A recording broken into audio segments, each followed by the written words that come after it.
Za saizi, ndugu walimu, wazazi na wadau wote wa elimu, kwa majina naitwa Mwalimu Isa Albano Mcholi.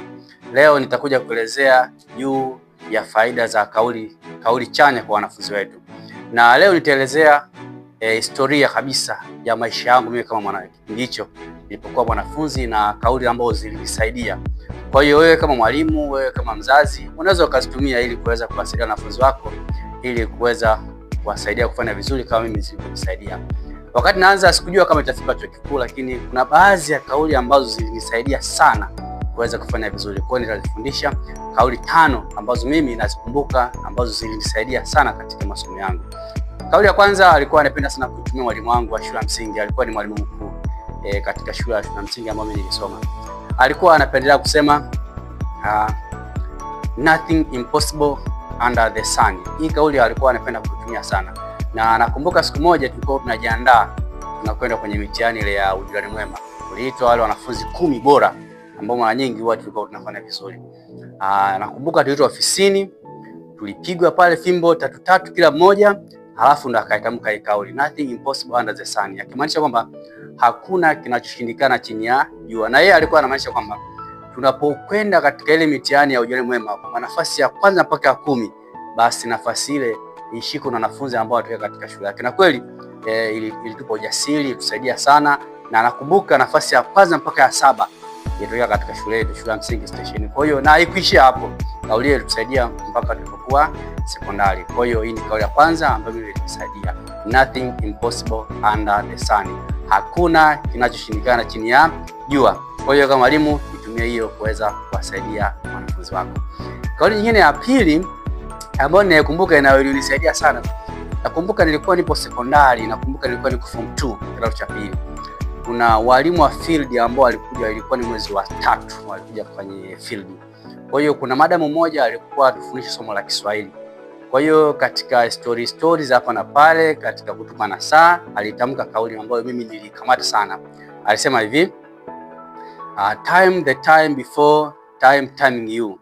Time the time before time timing you, kwamba wewe unatakiwa uwahi muda kabla muda haujawahi wewe. Na kikubwa ambacho alitusisitiza kwamba ni kufanya kujisomea kwa wakati, usisubiri eti karibu na mitihani ndipo tujiandae. Tukijiandaa eti kwa sababu kesho ni mtihani tutakuwa tumechelewa na tutafeli. Hii kauli mimi nilikamata sana na nilikuwa ninajisomea kila siku, kujua kwamba si nijisomee tu kipindi karibu na mitihani. Kwa hiyo ilinisaidia sana, nilijisomea kila siku na hatimaye nikafanikiwa katika masomo yangu. Lakini kauli nyingine ambayo ninakumbuka alitamka rafiki yangu, alikuwa anaitwa Ulaya Bakari. Wakati yeye yuko form 4, wakati huo sisi tulikuwa tuko form 3. Na kuna kauli ambayo yeye alikuwa anaitumia mara kwa mara.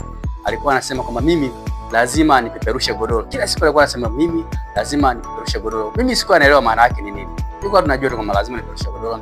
Lakini baadaye yalipotoka matokeo ya form 4, yeye alipata division 3 na alifanikiwa kwenda advance. Sasa kule kwetu Lindi shule za advance zipo chache sana.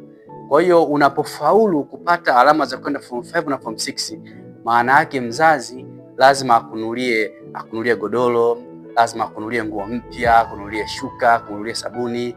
Na unahama, maana yake unatoka kule Lindi kwenda sehemu ya mbali, kama ni Mtwara, kama ni Dar es Salaam, kama ni Tabora, kama ni sehemu ni mbali zaidi. Kwa hiyo na kweli yeye alifanikisha hilo. Kanunua vifaa, kaenda, yeye alipangiwa Tabora Boys.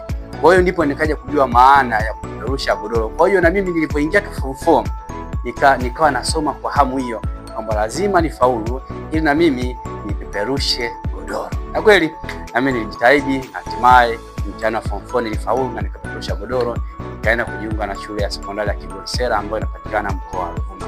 Kwa hiyo hii ni kauli ambayo mimi naikumbuka, siwezi kuibeza, ilinisaidia na hatimaye nikaweza kuvuka katika mtihani wangu wa kidato cha 4. Lakini pia hizi kauli hazikuishia hapo.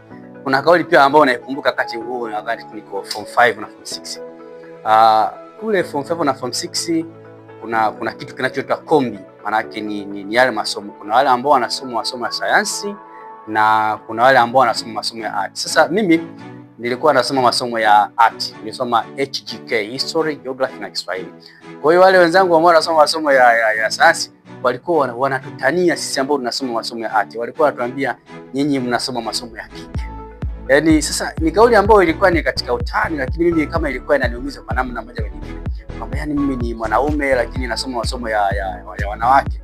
Kwa hiyo ni kauli ambayo inaumiza, lakini ilikuwa inanipa nguvu kwamba lazima nijitahidi nifaulu. Kwamba ni kweli kama nasoma masomo ya kombi ya wanawake, lakini lazima nifaulu. Na ni kweli nilijitahidi nikajitahidi, na ulivyotoka matokeo ya form 6 nilifanya vizuri sana. Matokeo ambayo mimi mwenyewe yalinifurahisha, matokeo ambayo hata wazazi wangu hawakutegemea kama nitapata alama hizo, na hatimaye zikaniwezesha kwenda chuo kikuu cha Dar es Salaam. Hii ni kauli ambayo mimi ilinisaidia, eti unasoma masomo ya kike, unasoma masomo ya kike. Hii ni kauli ambayo siwezi kuisahau, naikumbuka, na ilinipa ujasiri, ilinipa nguvu ya kuweza kusoma kwa bidii ili niweze kufaulu masomo yangu. Kwa hiyo na wewe kama mzazi, wewe kama mwalimu, chagua kauli ambayo unaweza ukamsaidia mwanao, kumpa hamasa, kumpa kichocheo cha yeye kuweza kujitahidi na hatimaye kuweza kutimiza ndoto zake. Haikuishia hapo. Wakati nipo chuo kikuu cha Dar es Salaam, nakumbuka wakati kwa mimi na marafiki zangu, wakati huo tupo hosteli, tunakaa hosteli, tunakwenda chuo, tunarudi. Kwa kuna changamoto mbalimbali ambazo tulikuwa tunakutana nazo, lakini kuna kauli ambayo tulikuwa tunaitumia kama ni sehemu ya sisi kupeana hamasa, kama sehemu ya sisi kuweza kupeana nguvu ili tuweze kufanya vizuri. Tulikuwa tunasema hivi kwamba maisha ni haya haya. Hiyo kauli tulikuwa tunatumia sana. Na namkumbuka rafiki yangu mmoja anaitwa Innocent Sarakikia. Alikuwa rafiki yangu sana, na muda mwingine watu walikuwa wanasema hawa ni mapacha. Ile hali kwamba sisi ni mapacha, lakini ule urafiki ambao tulikuwa tunashibana sana, watu walihisi kama sisi ni mapacha. Kwa hiyo tulikuwa tunatumia huo msemo, maisha ni haya haya, japokuwa kuna shida, kuna changamoto, lakini maisha ni haya haya. Kwa hiyo leo tupo hapa, lakini tunamaliza na maisha mengine yataenda. Na kweli, na hii ni kauli ambayo ilitusaidia. Muda mwingine tunakwenda chuoni kwa miguu, tunarudi kwa miguu, siku zingine tunaamka hatuna pesa, tunakwenda chuoni, siku zingine tunakuwa tumechelewa, masomo ni magumu, tunavumilia. Kwa hiyo tulikuwa tunatumia hiyo kwamba maisha ni haya haya, maisha ni haya haya, kwa kuamini kwamba ipo siku yataisha. Kwa hiyo hizi ni kauli ambazo zilinisaidia mimi katika usomaji wangu. Sasa sijajua wewe kama mzazi, sijajua wewe kama mwalimu, sijajua wewe kama mwanafunzi, ni kauli ipi ambayo unapenda kuitumia ili wewe ikupe hamasa, ili ikupe nguvu ya kuweza kujitahidi zaidi ili kuweza kutimiza ndoto zako. Hizi ni kauli ambazo mimi zilinisaidia. Kwa majina anaitwa Mwalimu Isa Albano Mcholi. Mimi ni mwalimu wa mhamasishaji wa masuala mbalimbali ya kielimu ili kuweza kuzindua ndoto za wanafunzi ambazo tayari wao walikuwa wamezikatia tamaa, kuamsha ili kuona kwamba ni kweli inawezekana kutimiza ndoto. Kama umejifunza chochote, usikose kucomment, kulike na kushare kwa wengine, ili nitakapokuwa natoa mafunzo haya basi wewe uwe ni wa kwanza kuyapata. Asante.